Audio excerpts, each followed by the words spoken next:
आप सभी को स्वागत है आपके अपने YouTube channel Ansari study classes में। तो आज हम लोग BPSC and BSSC one liner सामान्य अध्ययन सार संग्रह रिवाइज एडिशन का चौथी क्लास करने वाले हैं। पिछले 3 क्लास का वीडियो आप लोगों के YouTube चैनल पे मिल जाएगा। मेरे चैनल पे आप लोग देख चुके होंगे, उम्मीद यही करता हूं, क्योंकि अच्छा रिस्पांस मिल रहा है, वीडियो का लोग काफ़ी देख रहे हैं। आप लोग भी वीडियो को शेयर कीजिए और वीडियो के ज़्यादा से ज़्यादा दोस्तों के पास पहुँचाइए, ताकि वो भी इस वीडियो को देख करके अपने आप को फ़ायदा पहुँचाएँ, क्योंकि ये किताब बहुत ही महत्वपूर्ण है और पिछले जितने भी एग्जाम हुए हैं सारे एग्जाम का एकदम सार संग्रह है।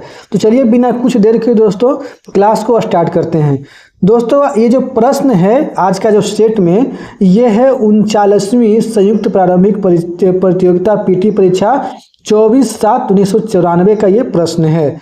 तो पहला प्रश्न देखते हैं क्या कहता है कि टीन की शैल का उदाहरण है। टीन की शैल का उदाहरण है, इसका उत्तर हो जाएगा कायांतरिक शैलों का उदाहरण है। आगे है कि भारतीय संविधान को कहाँ अपनाया गया था। भारतीय संविधान को कहाँ अपनाया गया था, इसका उत्तर हो जाएगा संवैधानिक सभा द्वारा अपनाया गया था। आगे प्रश्न है कि भारत में लौकिक सार्वभौमिकता है क्योंकि संविधान की प्रस्तावना किस वाक्य से आरंभ होती है, इसका उत्तर हो जाएगा हम भारत के लोग शब्दों से आरंभ होती है। आगे प्रश्न है कि कोई वित्तीय बिल प्रस्तावित हो सकता है किसके द्वारा। कोई वित्तीय बिल प्रस्तावित हो सकता है किसके द्वारा, केवल लोकसभा द्वारा जो है कि प्रस्तावित हो सकती है। आगे प्रश्न है कि भारतीय नागरिक के मौलिक अधिकारों का वर्णन संविधान के किस अनुच्छेद में है। भारतीय नागरिकों के मौलिक अधिकारों का वर्णन संविधान के किस अनुच्छेद में है, जिसका उत्तर हो जाएगा 12 से 35 में। आगे प्रश्न है कि पंचायती राज किस सूची का विषय है। पंचायती राज किस सूची का विषय है, इसका उत्तर हो जाएगा राज्य सूची का विषय है। आगे प्रश्न है कि भारतीय संविधान के कौन सा अनुच्छेद राज्य की सरकारों को ग्राम पंचायतों को संगठित करने का निर्देश देता है। भारतीय संविधान के कौन सा अनुच्छेद राज्य की सरकारों को ग्राम पंचायतों को संगठित करने का निर्देश देता है, इसका उत्तर हो जाएगा अनुच्छेद 40। आगे प्रश्न है कि न्यायिक पुनरावलोकन का अर्थ क्या है। न्यायिक पुनरावलोकन का अर्थ क्या है, इसका उत्तर होगा उच्चतम न्यायालय किसी भी राज्य के कानून को अवैध घोषित कर सकता है। यही जो है कि न्यायिक पुनरावलोकन का अर्थ है। क्या अर्थ है, तो अर्थ है कि उच्चतम न्यायालय किसी भी राज्य के कानून को अवैध घोषित कर सकता है। आगे प्रश्न है कि कल्याणकारी राज्य का आदर्श कहाँ वर्णित है। कल्याणकारी राज्य का आदर्श कहाँ वर्णित है, इसका उत्तर हो जाएगा राज्य के नीति निर्देशक तत्वों में वर्णित है। आगे प्रश्न है कि लोकसभा के स्पीकर का निर्वाचन कौन करता है। लोकसभा के स्पीकर का निर्वाचन कौन करता है, इसका उत्तर हो जाएगा लोकसभा के सभी सदस्यों द्वारा। आगे प्रश्न है कि भारत के राष्ट्रपति को उसके पद से कैसे हटाया जा सकता है। भारत के राष्ट्रपति को उसके पद से कैसे हटाया जा सकता है, इसका उत्तर हो जाएगा संसद द्वारा हटाया जा सकता है। आगे प्रश्न है कि भारत में किसी सदन का सदस्य हुए बिना कोई व्यक्ति कब तक मंत्री पद पर आसीन रह सकता है। भारत में किसी सदन का सदस्य हुए बिना कोई व्यक्ति कब तक मंत्री पद पर आसीन रह सकता है, इसका उत्तर हो जाएगा 6 महीने तक रह सकता है। आगे प्रश्न है कि संसद के दो सत्रों के बीच अधिकाधिक अंतराल कितना होना चाहिए। संसद के 2 सत्रों के बीच अधिक से अधिक अंतराल कितना होना चाहिए, इसका उत्तर होगा 6 महीने का होना चाहिए। आगे प्रश्न है कि भारत में प्रजातंत्र किस तथ्य पर आधारित है। भारत में प्रजातंत्र किस तथ्य पर आधारित है, इसका उत्तर है जनता को सरकारों को चुनने तथा बदलने का अधिकार प्राप्त है। भारत के प्रजातंत्र किस तथ्य पर आधारित है? तो तथ्य है कि जनता को सरकारों को चुनने तथा बदलने का अधिकार प्राप्त है। आगे प्रश्न है कि राष्ट्रपति राष्ट्रीय आंदोलन की घोषणा कब करता है?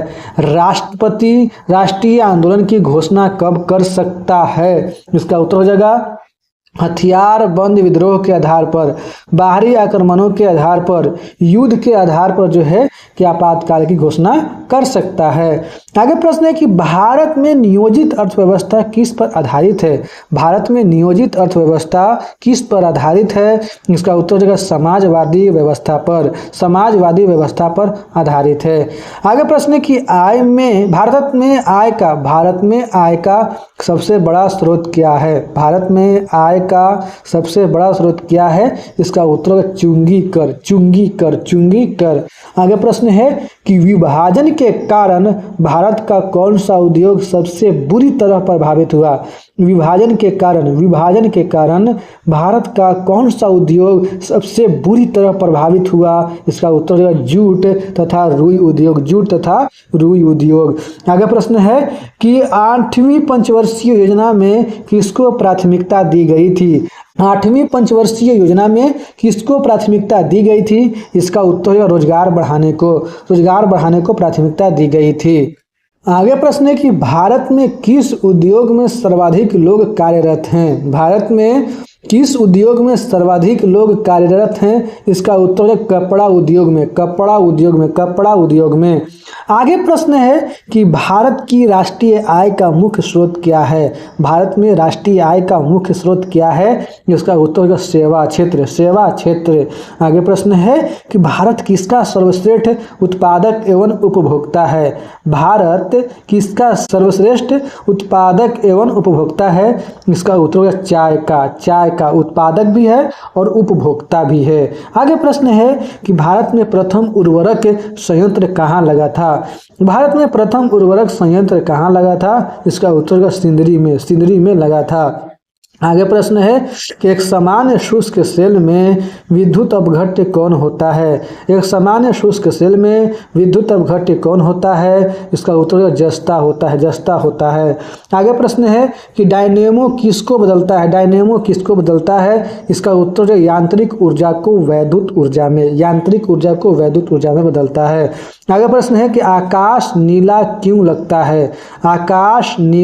लगता है? इसका उत्तर हो जाएगा लघु तरंग दीर्घ तरंगों की अपेक्षा वायुमंडल द्वारा अधिक प्रकीर्णन होती है।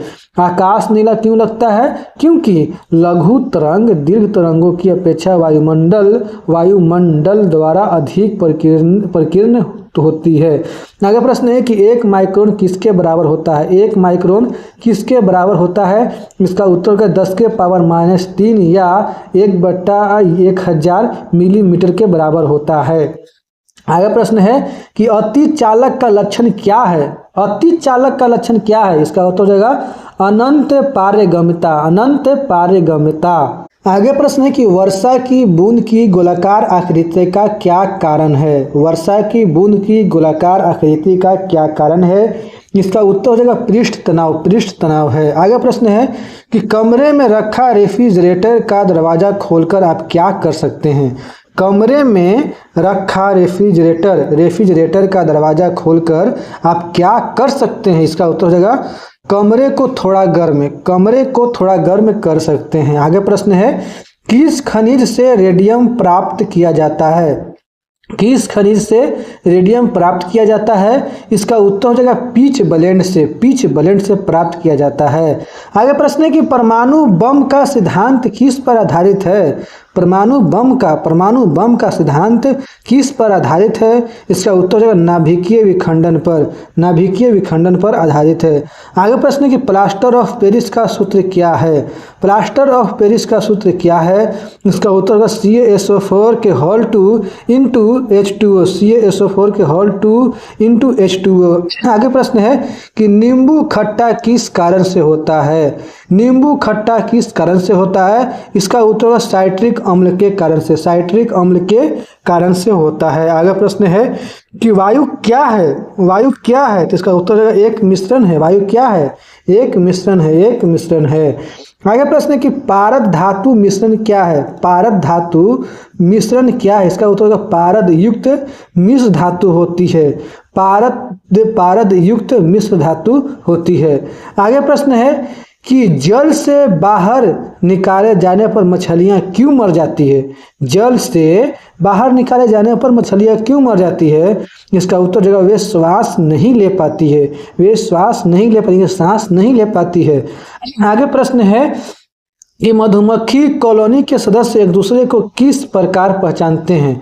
मधुमक्खी कॉलोनी के सदस्य एक दूसरे को किस प्रकार पहचानते हैं, इसका उत्तर होगा नर्तन से पहचानते हैं। आगे प्रश्न है कि मनुष्य के जीवन काल में कितने दांत 2 बार विकसित होते हैं। मनुष्य के जीवन काल में कितने दांत 2 बार विकसित होते हैं, इसका उत्तर होगा 20 दांत।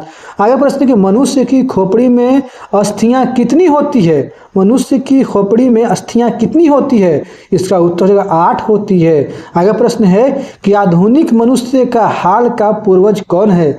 आधुनिक मनुष्य का हाल का पूर्वज कौन है, इसका उत्तर हो जाएगा क्रो-मैग्नान मनुष्य। आगे प्रश्न है कि माँ पौधे की भांति पौधा किससे मिलता है। माँ पौधे की भांति पौधा किससे मिलता है, इसका उत्तर देगा बीजों से तना काट से।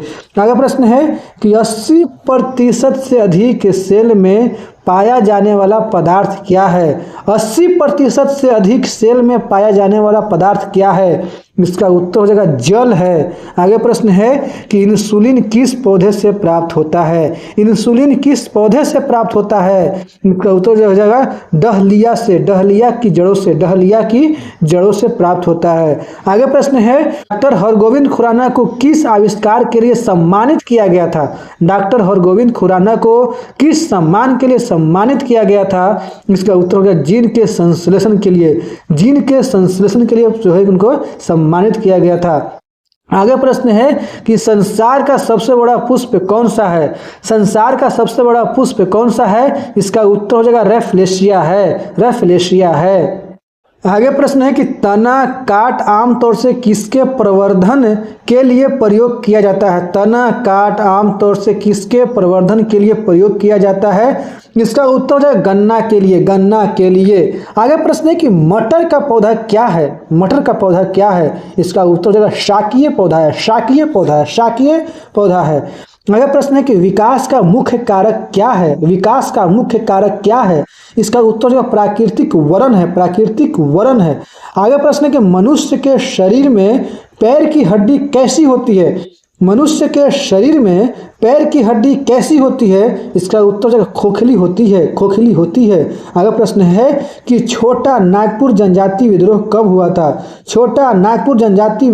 हुआ था, इसका उत्तर हो जाएगा 1820 ईस्वी में हुआ था। आगे प्रश्न है कि गांधी जी का चंपारण सत्याग्रह किससे जुड़ा था। इसका उत्तर 3 कठिया से जुड़ा हुआ था। आगे प्रश्न है कि उल गुलान विद्रोह किससे जुड़ा था। उल गुलान विद्रोह किससे जुड़ा था, इसका उत्तर हो जाएगा बिरसा मुंडा से जुड़ा था। आगे प्रश्न है कि मुंगेर के बरहिया ताल विरोध का उद्देश्य क्या था। मुंगेर के बरहिया ताल विरोध का उद्देश्य क्या था, इसका उत्तर है बकास्ट भूमि की वापसी की मांग का जो है कि विरोध का उद्देश्य था। आगे प्रश्न है कि बिहार बंगाल से कब पृथक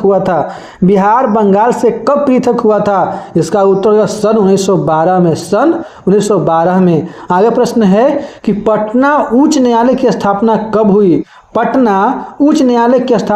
हुई, इसका उत्तर सन 1916 में हुई। आगे प्रश्न है कि सन 1930 और सन 1932 में बरही कांग्रेस ने सफलतापूर्वक अंग्रेजी हुकूमत को किस जिले में नाकाम कर दिया था। सन 1930 और सन 1932 में बरही कांग्रेस ने सफलतापूर्वक अंग्रेजी हुकूमत को किस जिले में नाकाम कर दिया था, इसका उत्तर गया में नाकाम कर दिया था। अभी गया का नाम बदलकर गया जी हो गया है। आगे प्रश्न है कि भारत में खनिज उत्पादन में समृद्ध राज्य कौन है? भारत में खनिज उत्पादन में समृद्ध राज्य कौन है? इसका उत्तर झारखंड है, झारखंड है। आगे प्रश्न है कि हुंडरू जलप्रपात कहाँ निर्मित होता है? हुंडरू जलप्रपात कहाँ निर्मित होता है? इसका उत्तर सुवर्ण रेखा या स्वर्ण रेखा नदी पर निर्मित होता है। आगे प्रश्न है, और ये जानते हैं कहाँ है? ये छोटा नागपुर में है, ये बता दे रहे हैं आपको। आगे प्रश्न है कि स्टार टीवी का मालिक कौन है? स्टार टीवी का मालिक कौन है? इसका उत्तर रूपर्ट मर्डोक, रूपर्ट मर्डोक है।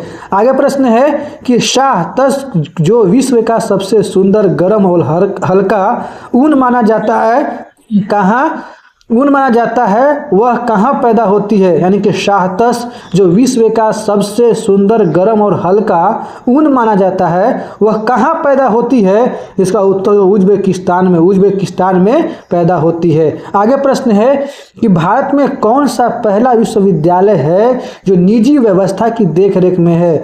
भारत में कौन सा पहला विश्वविद्यालय है जो निजी व्यवस्था की देखरेख में है? इसका उत्तर हो जाएगा राजीव गांधी कंप्यूटर विज्ञान राष्ट्रीय विश्वविद्यालय। राजीव गांधी, राजीव गांधी, राजीव गांधी, राजीव गांधी कंप्यूटर विज्ञान राष्ट्रीय विश्वविद्यालय जो है कि निजी देखरेख में है, निजी व्यवस्था की देखरेख में है। आगे प्रश्न है कि भारत का राष्ट्रीय स्तनी पशु कौन है? भारत का राष्ट्रीय स्तनी कौन है? स्तनी पशु कौन है? इसका उत्तर है बाघ है, बाघ है। आगे है कि सिंधु सभ्यता किस युग के अंतर्गत आती है? सिंधु सभ्यता किस युग के अंतर्गत आती है? इसका उत्तर हो जाएगा आद्य ऐतिहासिक काल, आद्य ऐतिहासिक काल के अंतर्गत आती है। आगे प्रश्न है कि 800 से 600 ईसा पूर्व का काल किस युग से जुड़ा है? 800 से 600 ईसा पूर्व का काल किस युग से जुड़ा है? इसका उत्तर हो जाएगा ब्राह्मण युग से, ब्राह्मण युग से जुड़ा है। आगे प्रश्न है कि बोगज कोई का महत्व किस लिए है? बोगज गोई का महत्व किस लिए है? इसका उत्तर है वहाँ जो अभिलेख प्राप्त हुए हैं वैदिक देवी एवं देवताओं का वर्णन मिलता है। बोगज कोई का महत्व किस लिए है? तो वहाँ जो अभिलेख प्राप्त हुए हैं वैदिक देवी एवं देवताओं का वर्णन मिलता है, इसलिए महत्व है। आगे प्रश्न है कि गायत्री मंत्र किस पुस्तक में मिलता है? गायत्री मंत्र किस पुस्तक में मिलता है? इसका उत्तर हो जाएगा ऋग्वेद में मिलता है। आगे प्रश्न है कि संगम युग में उदयपुर किस लिए विख्यात है? संगम युग में उदयपुर किस लिए विख्यात है? विख्यात था, है या था, बात एक ही है। इसका उत्तर हो जाएगा कपास के व्यापार का महत्वपूर्ण केंद्र था, कपास के व्यापार का महत्वपूर्ण केंद्र था। आगे प्रश्न है उस स्रोत का नाम क्या है? उस स्रोत का नाम क्या है जो प्राचीन भारत के व्यापारिक मार्गों पर मौन है? उस स्रोत का नाम क्या है जो प्राचीन भारत के व्यापारिक मार्गों पर मौन है? इसका उत्तर है मिलिंद पन्हो, मिलिंद पन्हो। आगे प्रश्न है कि वह स्तंभ कौन है जिसमें अशोक ने स्वयं को मगध का सम्राट बताया है? वह स्तंभ कौन है जिसमें अशोक ने स्वयं को मगध का सम्राट बताया है? इसका उत्तर है भाबरू स्तंभ, भाबरू स्तंभ में। आगे प्रश्न है किस अभिलेख में यह साबित होता है कि चंद्र ग्रहण का प्रभाव पश्चिमी भारत तक फैला हुआ था? किस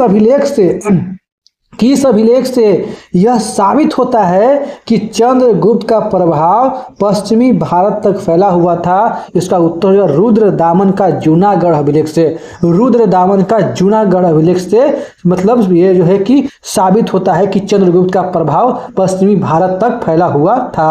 आगे प्रश्न है कि भागवत संप्रदाय के विकास में किसका योगदान अत्यधिक था? भागवत संप्रदाय के विकास में किसका योगदान अत्यधिक था? इसका उत्तर हो जाएगा हिंद यूनानी लोग, हिंद यूनानी लोग, हिंद यूनानी लोग, हिंद यूनानी लोग। आगे प्रश्न है कि आजीवक संप्रदाय के संस्थापक कौन थे? आजीवक संप्रदाय के संस्थापक कौन थे? इसका उत्तर है मखली गोशाल, मखली गोशाल। आगे प्रश्न है कि किस शासक वंश ने मंदिरों एवं ब्राह्मणों को सबसे अधिक ग्राम अनुदान में दिया था? किस शासक वंश ने मंदिरों एवं ब्राह्मणों को सबसे अधिक ग्राम अनुदान में दिया था? किस शासक वंश ने मंदिरों एवं ब्राह्मणों को सबसे अधिक ग्राम अनुदान में दिया था? इसका उत्तर गुप्त वंश ने, गुप्त वंश ने। आगे प्रश्न है किस काल में अछूत की अवधारणा स्पष्ट रूप से उद्धृत हुई?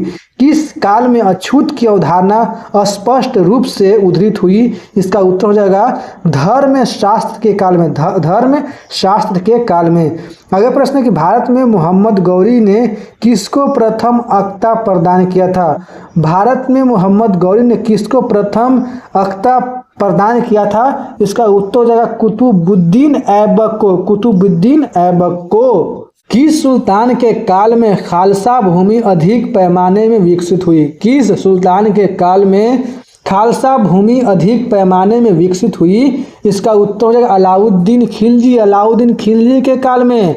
आगे प्रश्न है कि सल्तनत काल के सिक्के टका, शस्त्र, गनी एवं जीतल किन धातुओं के बने थे? सल्तनत काल के सिक्के टका, शस्त्र, गनी एवं जीतल किन धातुओं के बने थे? इसका उत्तर होगा चांदी तांबा के। चांदी तांबा के बने थे। इसका उत्तर होगा 12 मासा की रचना किसने की थी? 12 मासा की रचना किसने की थी? इसका उत्तर हो जाएगा मलिक मोहम्मद जायसी ने। मलिक मोहम्मद जायसी ने, जिसने पद्मावत की रचना भी किया था। आगे प्रश्न है कि दो अस्पा सिंह अस्पा प्रथा किसने शुरू की थी? दो अस्पा सिंह अस्पा प्रथा किसने शुरू की थी? इसका उत्तर जहांगीर ने शुरू की थी। आगे प्रश्न है ईरान के शाह और मुगल शासकों के बीच झगड़े की जड़ क्या थी? ईरान के शाह और मुगल शासकों के बीच झगड़े की जड़ क्या थी? इसका उत्तर कंधार था। कंधार थी। आगे प्रश्न है कि जवाबित का संबंध किससे था? जवाबित का संबंध किससे था? इसका उत्तर है राज्य कानून से। राज्य कानून से।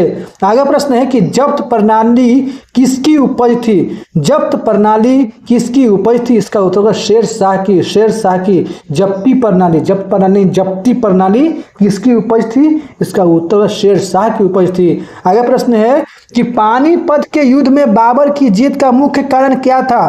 पानीपत के युद्ध में बाबर की जीत का मुख्य कारण क्या था? इसका उत्तर है उसकी सैन्य कुशलता। उसकी सैन्य कुशलता। आगे प्रश्न है कि विजयनगर साम्राज्य की वित्तीय व्यवस्था का मुख्य विशेषता क्या थी? विजयनगर साम्राज्य की वित्तीय व्यवस्था का मुख्य विशेषता क्या थी? इसका उत्तर है बंदरगाहों से आमदनी। बंदरगाहों से आमदनी। आगे प्रश्न है कि सनरजामी प्रथा किससे संबंधित थी? सनरजामी प्रथा किससे संबंधित थी? इसका उत्तर का मराठा भू राजस्व प्रथा। मराठा भू राजस्व प्रथा यानी कि सरंजामी प्रथा किससे संबंधित थी? तो मराठा भू राजस्व प्रथा से संबंधित थी। आगे प्रश्न है भारत में 1612 ईस्वी में अंग्रेजों ने अपनी पहली फैक्ट्री कहाँ स्थापित की थी? भारत में 1612 ईस्वी में अंग्रेजों ने अपनी पहली फैक्ट्री कहाँ स्थापित की थी? इसका उत्तर सूरत में स्थापित की थी। सूरत में स्थापित की थी। आगे प्रश्न है कि महाराष्ट्र में रामोसी कृषक जत्था किसने स्थापित किया था? महाराष्ट्र में रामोसी कृषक जत्था किसने स्थापित किया था? इसका उत्तर हो जाएगा वासुदेव बलवंत भड़के ने। वासुदेव बलवंत भड़के ने स्थापित किया था। आगे प्रश्न है कि 1878 ईस्वी का वर्नाक्यूलर प्रेस एक्ट किसने रद्द कर दिया था?